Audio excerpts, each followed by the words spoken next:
Hey everybody, I'm Howard, and this is Otto's Retirement Corner. First of all, I want to apologize. I've said this last time, I haven't been on a lot lately, and it's going to be this way for another week or so.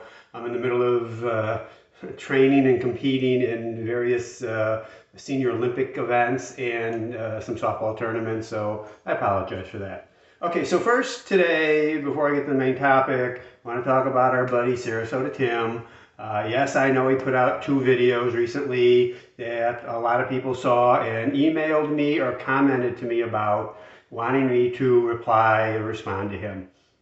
Now, again, I'm going to repeat, I don't care about Sarasota Tim. I don't care about his channel. I don't care about his lifestyle.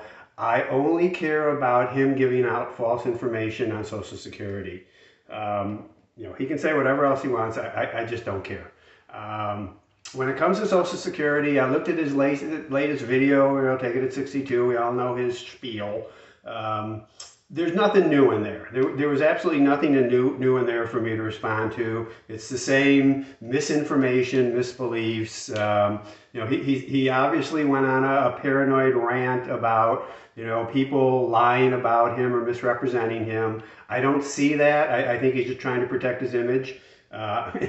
His image of his image. I will note one interesting thing. I started watching his video. There was like 238 comments on there, whatever it was. I turned it off. I went to do something for a few hours. I came back, I clicked on it, and it updated. And not only that time with all the extra comments that were added on, he erased or deleted so many comments, it was 211 at that time. So, you erase 20, 30, 40, 50 comments. He's a censor, and that's okay. He's got that right. But when he denies it and says, only occasionally does he do it, he's lying. All right, but the one thing I didn't want to talk about, and he said this many times, that, Social Security is trying to rip you off. They're trying to lie to you. They're trying to encourage you not to take your benefits at 62 because they don't want you to know you'll get more money if you take it at 62. Well, first of all, we know that's wrong. We know over the entire population or any age group that the later they collect Social Security, the more money over their lifetime they'll collect. That's a statistical fact. I'm not going to argue with anybody about it. The numbers are there for you to see. There's enough research. But my other point here is, if the Social Security Administration cared, why would they let you collect Social Security at 62? Tim's got this idea that they don't want you to collect and make more money because somehow they come out ahead. Well, who's they? The government doesn't keep that money. It's not their money. The Social Security Administration employees don't get that money. It's not their money. It stays in the trust fund. They don't make higher or lower salaries or bonuses based upon what's in that trust fund. What's in the fund is in the fund. That's all there is to it. If they, for some reason, didn't want you to make more money on Social Security over your lifetime, and taking it at 62 had you make more money over your lifetime, they simply wouldn't let you take benefits at 62. I mean, come on.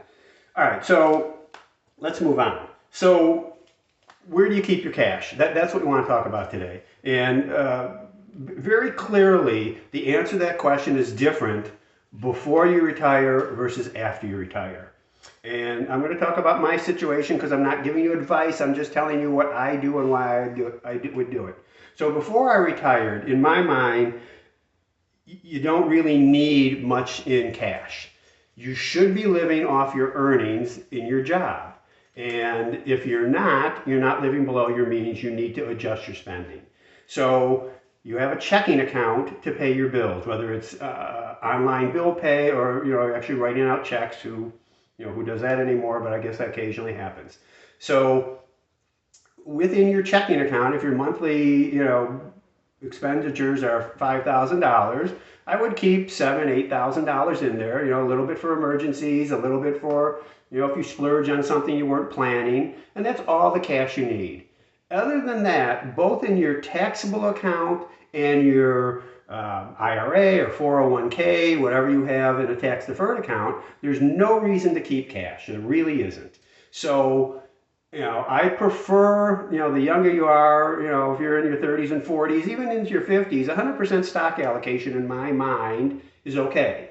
If you, as you approach your retirement age, you want to get a little bit more conservative and add some bond funds to that or some individual bonds, that's fine. But there's still really no need, as long as you're earning money and you have cash flow, to keep cash. So, the cash you keep in your checking account, most of the time you'll get zero interest on it. They might pay you interest, but then there will be fees associated with keeping the checking account. Other than that, and I've said this before, banks are the worst place to keep your money. Keep a checking account there, nothing else. I'm not a big fan of CDs. They make no sense to me unless you have a planned expenditure. When I was going to buy this house, I knew about a year or two beforehand I was going to buy a house. I wanted to protect that money I had to buy the house. I kept that in CDs because it was the safest thing not to lose that money over a very short period of time. If your expenditure is 5 to 10 years out, okay, now you want to invest it. You don't need to keep it in cash. Not a fan of cash. All right, so, how much do you have in your emergency fund? That extra splurge money, $1,000, $3,000, $5,000, that's up to you. Mine was typically $3,000 to $5,000. Maybe we took a trip we weren't planning. I had cash for that. But that money doesn't earn anything in a checking account, so, I kept that to a minimum. So now we're talking about in retirement. Once you get in retirement, it's different because you don't have that cash flow. You may have cash flow from Social Security. So the money I'm talking about is anything above and beyond you would be getting from Social Security. And if you're not getting Social Security, all the cash flow you need to cover your expenses. So how do you do that? The way I did it, and the way I tell other people that I'm helping with their finances to do it, is keep, this is up to you, 2 to 5 years of cash in reserve. And the reason you do that is to guard against sequence of return risk. So if you have money in stocks and bonds and they do poorly for 2 or 3 years and inflation is high, you don't have to take money out of those stocks and bonds after they've gone down. You have cash. You only want to take money from stocks and bonds, and mostly stocks I'm talking here, because bonds typically don't fluctuate too much. You don't want to take money out of stocks when they're down. You want that money to stay invested until it grows. So what I did is right now, I have about a year's worth of cash in my taxable account in a money market fund earning a little over 5%. I have another almost about 2 years in a money market account in my IRA, again, earning that same 5.05%, whatever it is right now. And what happens is the money from my taxable account in my money market every month automatically transfers the money I'll need for the next month into my checking account.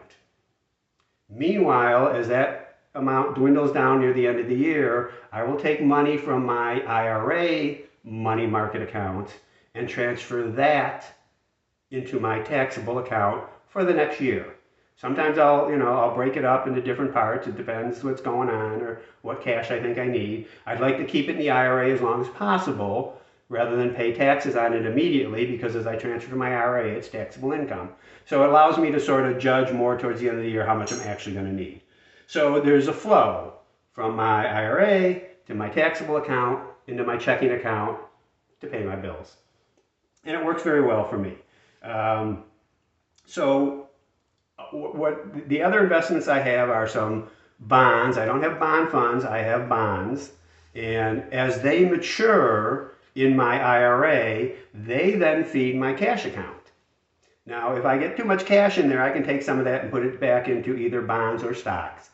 I keep my stocks mainly, I do have some in my taxable account, but I keep my stock ETFs, and I'm almost all ETFs except for Apple stock. I keep that in my IRA, and I don't touch that unless there's a year where on a inflation-adjusted basis, it earns 25% or more, and then in essence, I'll take about 20% of that total, or that gain, and I'll move it over to my bonds.